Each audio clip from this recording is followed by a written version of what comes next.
పోతుంది. చిరంజీవి గారు, బాలకృష్ణ గారు ఇక్కడ చూడండి, తెలుగు ఇండస్ట్రీలో పెద్ద హీరోలు. వీళ్ళకి అంటే కొంతమంది డైరెక్టర్స్ అడిగితే వీళ్ళకి డేట్స్ ఉండవు. సో అలాంటిది వీళ్ళకే డేట్స్ దొరకట్లే అనిరుద్ గారి సింగింగ్ దానికి సినిమాకి.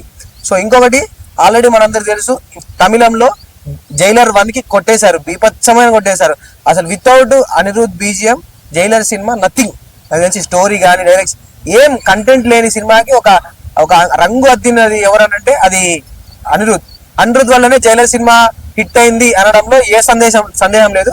సో అందుకనే జైలర్ 2 కి అనిరుదే కొట్టాలని చెప్పేసి రజనీకాంత్ గారు గట్టిగా ఫిక్స్ అయ్యారు, డైరెక్టర్ కూడా గట్టిగా ఫిక్స్ అయ్యారు. సో జైలర్ 2 కి అనిరుద్ అది ఫిక్స్ అయిపోయింది. సో కూలీ రజనీకాంత్ ఇంకొక మూవీ వస్తుంది కూలీ, దానికి కూడా అనిరుదే కొడతానని ఫిక్స్ అయిపోయింది. ఇంకొకటి పెద్ద సినిమా జననాయకన్ అని ఇంకొక సినిమా ఉంది, దానికి కూడా అనిరుదే. ఇంకోటి ఇండియన్ 1 పోయింది, ఇండియన్ 1 హిట్ అయింది, ఇండియన్ 2 పోయింది. సో ఇండియన్ 3 కి శంకర్ గారు ఫిక్స్ అయిపోయారు, మన అనిరుద్కి ఇచ్చేశారు. ఇంకా ఇప్పుడు రీసెంట్ గా ప్యారడైజ్ అని ఒక సినిమా వస్తుంది, దాని హీరో ఎవరంటే మనకి నాని. సో నాని శ్రీకాంత్ వదిలే కాంబినేషన్ లో దీనికి ఆల్రెడీ అనిరుద్ గారు ఫిక్స్ అయ్యారు. కానీ అనిరుద్ గారు ఏంది, ఆయనకున్న సినిమాలకి టైం దొరకగా ఈ సినిమాని అయితే ల్యాగ్ చేస్తున్నారు. సో అందుకే ఈ సినిమా ఏది మన ప్యారడైజ్ సినిమా ల్యాగ్ అవుతుందని తెలిసింది. ఇంకొకటి విజయ్ దేవరకొండది కొత్త సినిమా ఉంది. సో దానికి గౌతమ్ కాంబినేషన్ లో డైరెక్షన్ గౌతమ్.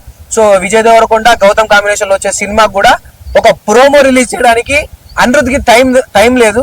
సో ఆ ప్రోమో కోసం డైరెక్టర్ గారు గౌతమ్ గారు అనిరుద్ ఫ్రెండ్స్ అయినప్పటికీ అనిరుద్ కి టైం దొరకగా, సో ఆ లైనప్ వల్ల ఈయన అయితే సినిమా ల్యాగ్ అవుతుంది. టైం డ్యూరేషన్ అంటే సినిమా రిలీజ్ అనే డేట్ అనేది పోస్ట్ పోన్ అవుతుంది. సో ఇది కాన్సెప్ట్. తమిళ్లో రజనీకాంత్ గాని, కమల్ హాసన్ గాని, ఏ సినిమా విజయ్ దళపతి గారు చెప్పనక్కర్లేదు.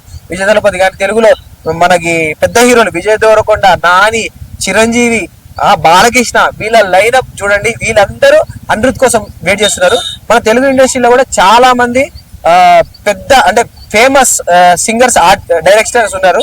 కానీ సింగర్స్ ఉన్నా కూడా సో అంత క్రేజ్ ఏందో అనిరుద్ కి అర్థం కావట్లేదు. సో ఎవరైనా అనిరుద్ ఫ్యాన్స్ ఉంటే కామెంట్ చేయండి, అనిరుద్ లో నా స్పెషాలిటీ ఏంది, సో అనిరుద్ మీకు ఇష్టం అనే దానికి కామెంట్ చేయండి. Thank you.